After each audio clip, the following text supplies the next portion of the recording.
Hi everyone, welcome to my channel.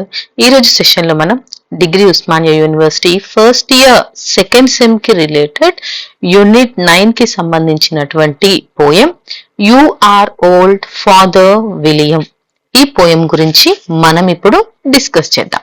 Okay, so if you see about the poet, ఎవరైతే ఈ poem ని రాశారో ఆ పోయెట్ ఎవరు చూసుకుంటే ఒకసారి లెవిస్ కరోల్.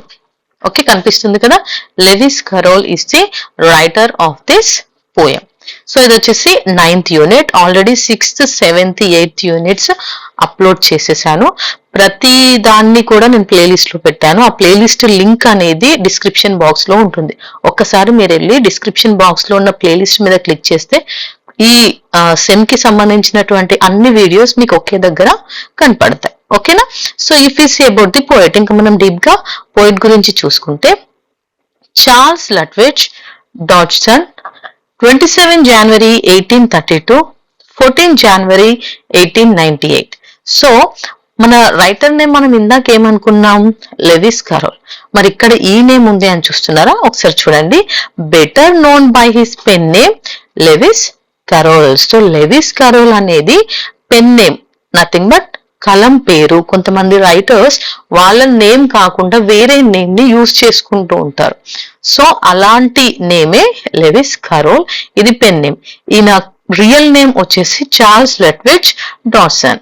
సో ఈయన వచ్చేసి 27 జనవరి 1832లో బర్త్ జరిగితే 14 జనవరి 1898లో హీ ఎక్స్పైర్డ్ అనమాట. Next, Carroll was an English author, poet, mathematician, photographer and logician, best known for his imaginative works. So ఈయన ఒక ఇంగ్లీష్ ఆథర్. ఓకే, అన్ని రైటింగ్స్ ని ఇంగ్లీష్ లో రాస్తారు కాబట్టి ఇంగ్లీష్ ఆథర్, పోయెట్ కవి, మ్యాథమెటిషియన్ సో మ్యాథ్స్ లో కూడా ఆయన ఒక జెమ్, ఫోటోగ్రాఫర్ కూడా, and logician best known for his imaginative works. So ఆయనకి కల్పనా శక్తి, ఇమాజినేషన్ అన్నమాట, కల్పించడం, ఇది చాలా ఎక్కువగా ఉంటుందన్నమాట. సో అలా ఈయన చాలా ఫేమస్ ఇవన్నింటికి. He's a central figure in nonsense literature. So literature అంటే అందరికి తెలుసు సాహిత్యం, మరి నాన్ సెన్స్ లిటరేచర్ అని అంటున్నారు. అసలు నాన్ సెన్స్ లిటరేచర్ అంటే అర్ధరహిత సాహిత్యం అనేసి అర్థం. అంటే దిస్ ఇస్ నథింగ్ బట్, ఇక్కడ అర్థం ఉండదు కానీ దీన్ని ఎంటర్టైన్మెంట్ కోసం యూజ్ చేస్తారనమాట.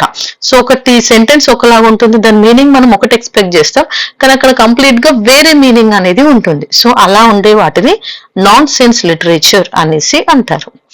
His most notable works are Alice Adventures in Wonderland, written in 1865, and It's a Squeal, Through the Looking Glass, written in 1871. So ఇవి వచ్చేసి ఆయన నోటబుల్ వర్క్స్, అంటే ఫేమస్ వర్క్స్. ఇది వచ్చేసి పోయిట్ గురించి.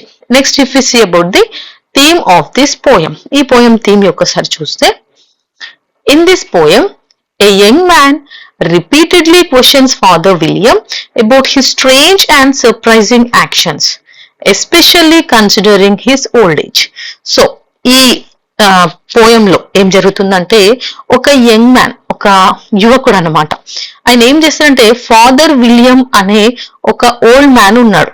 సో జనరల్ గా ఓల్డ్ అంటే మనం ఓల్డ్ ఏజ్ అనగానే ఏమనుకుంటాం, మనకు ఒక ఆలోచన ఉంటుంది, ఓల్డ్ అంటే వాళ్ళు వీక్ గా ఉంటారు, స్ట్రాంగ్ గా ఉండరు, డల్ గా ఉంటారు, పెద్ద ఎంతూసియాస్టిక్ గా ఉండకుండా రెస్ట్ తీసుకుంటూ ఉంటారు, పెద్ద ఎనర్జెటిక్ గా ఉండరు అనే ఒక ఫీలింగ్ అందరికీ ఉంటుంది.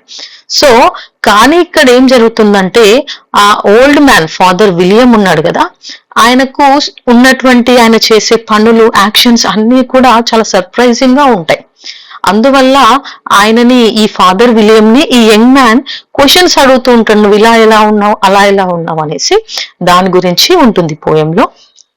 The young man believes elderly people should behave calmly and carefully, but Father William continuously proves him wrong by performing unusual and energetic acts. General గా పెద్దవాళ్ళు చాలా ప్రశాంతంగా, కామ్ గా ఉంటారు, చాలా కేర్ఫుల్ గా ఉంటారు. కానీ ఇక్కడ ఎలా ఉన్నారు ఫాదర్ విలియం అంటే, అసలు మన ఆలోచనకి కంప్లీట్ రాంగ్ అన్నట్లుగా ఆయన చాలా ఎనర్జెటిక్ గా, అన్యూజువల్ గా ఉన్నారంట. సో అందువల్ల ఈ యంగ్ మ్యాన్ అతన్ని క్వశ్చన్స్ అడుగుతున్నాడు కొన్ని. మళ్ళీ మళ్ళీ అడుగుతూ వెళ్తూ ఉన్నాడు. సో దానికి తగ్గ సమాధానాలు ఆయన ఒక నాన్ సెన్స్ వేలో ఇస్తున్నాడు. అదే మన పోయం అన్నమాట. సమరీ చూద్దాం. You Are Old, Father William is a humorous and nonsense poem written by Lewis Carroll. So, ఈ poem You Are Old, Father William అనేది ఎలాంటిదంటే humorous and non sense poem అంటే ఇది ఒక హాస్యంతో కూడినటువంటి అర్ధరహితమైనటువంటి పోయం అన్నమాట. At the beginning of the poem, the young man observes that Father William is very old and has white hair. So poem starting లో ఏముంటుందంటే young man father William ని చూసినప్పుడు ఆయన ఏం అబ్జర్వ్ చేస్తాడంటే ఈ ఫాదర్ విలియం చాలా ఓల్డ్ గా ఉన్నాడు, ఆయనకి వైట్ హెయిర్ కూడా ఉంది. He is shocked to see the old man standing on his head and asks whether such behavior is appropriate at his age. So ఆయన ఏం షాక్ అవుతాడంటే ఈ ఓల్డ్ మ్యాన్ ఎవరికైతే ఈ వైట్ హెయిర్ ఉందో ఆయన ఓల్డ్ కదా, ఆయన he standing on his head అంటే తలకిందులుగా నిల్చున్నాడంట, తల కిందికి కాళ్ళు పైకి వేసి.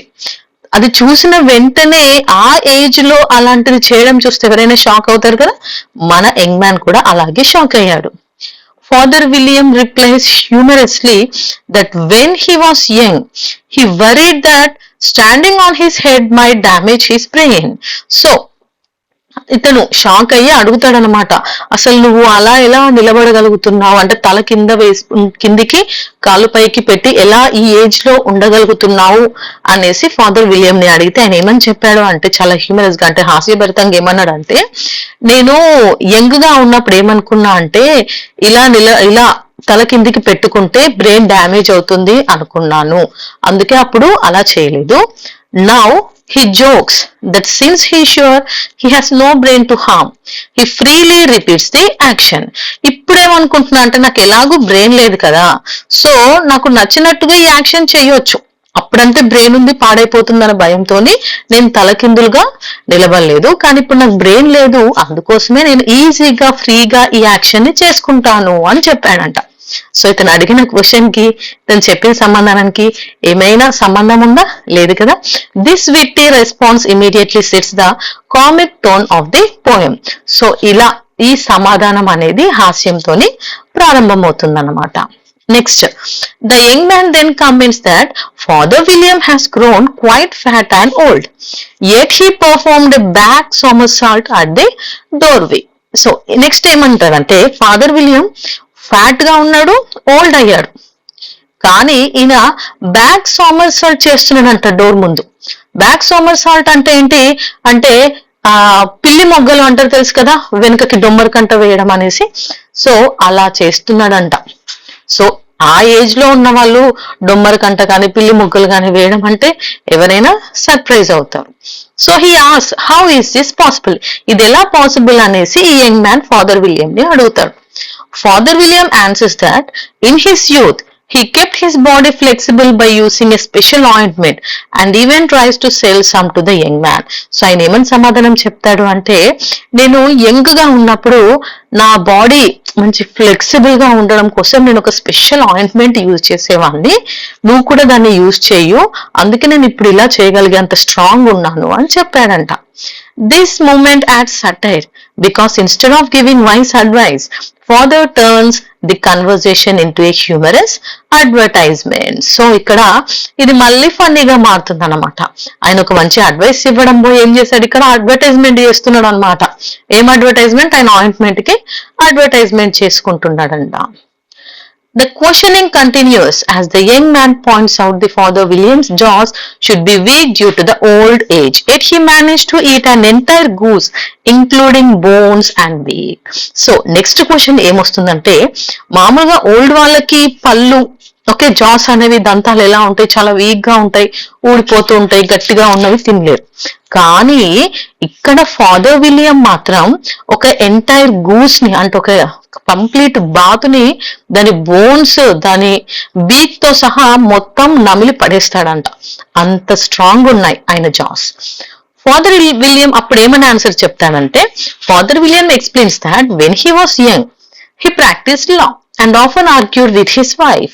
సో మీ దంతాలు ఇలా స్ట్రాంగ్ గా ఎలా ఉన్నాయి అని అడిగితే, నేను యంగ్ గా ఉన్నప్పుడు నేను ఒక న్యాయవాదిని, నేను తరచూ మా వైఫ్ తోని ఆర్గ్యూ చేస్తూ ఉండేవాడిని.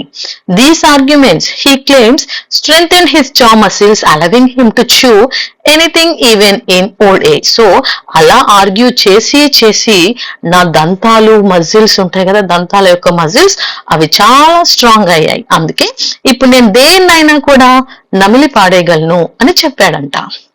The explanation is clearly absurd, which adds to the poem's nonsense humor. So ఇక్కడ అడిగిన దానికి అసలు ఇక్కడ సమాధానం ఏమైనా ఉందా? అలా నాన్ సెన్స్ హ్యూమర్ ని మనకి ఇక్కడ చూపిస్తున్నారు. అంటే ఎలాంటి మీనింగ్ లేనటువంటి జోక్ అన్నమాట అది. The young man surprises at Father William's sharp eyesight and balance. So next ఆయన ఈ ఫాదర్ విలియం యొక్క ఐసైట్ కళ్ళు చాలా బాగా కనిపిస్తాయి అండ్ బ్యాలెన్సింగ్ కూడా చాలా బాగా చేస్తాడు.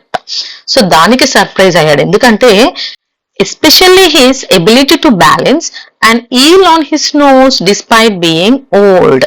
సో ఆయన ఒక ఈల్ అనే చేపని, ఓకే, ఈ చేపని ఆయన నోస్ మీద బ్యాలెన్స్ చేసుకోగలడంట. అంత టాలెంట్ అండ్ ఆయనకి ఉందన్నమాట బ్యాలెన్సింగ్ పవర్ అనేది.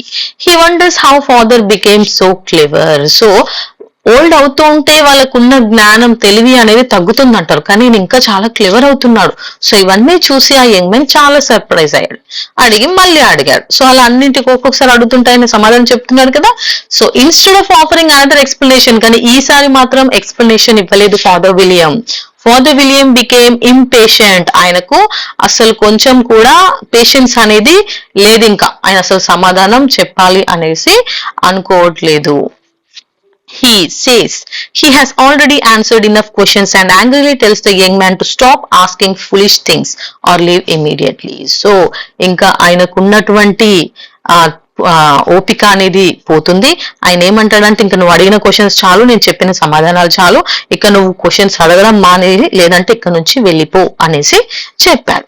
This suddenly change in tone proves a comic ending and shows the father losing patience and endless questioning.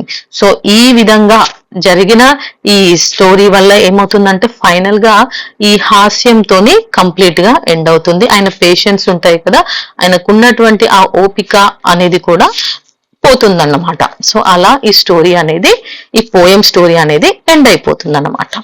Okay, next ఇంకా కంక్లూజన్ చూద్దాం.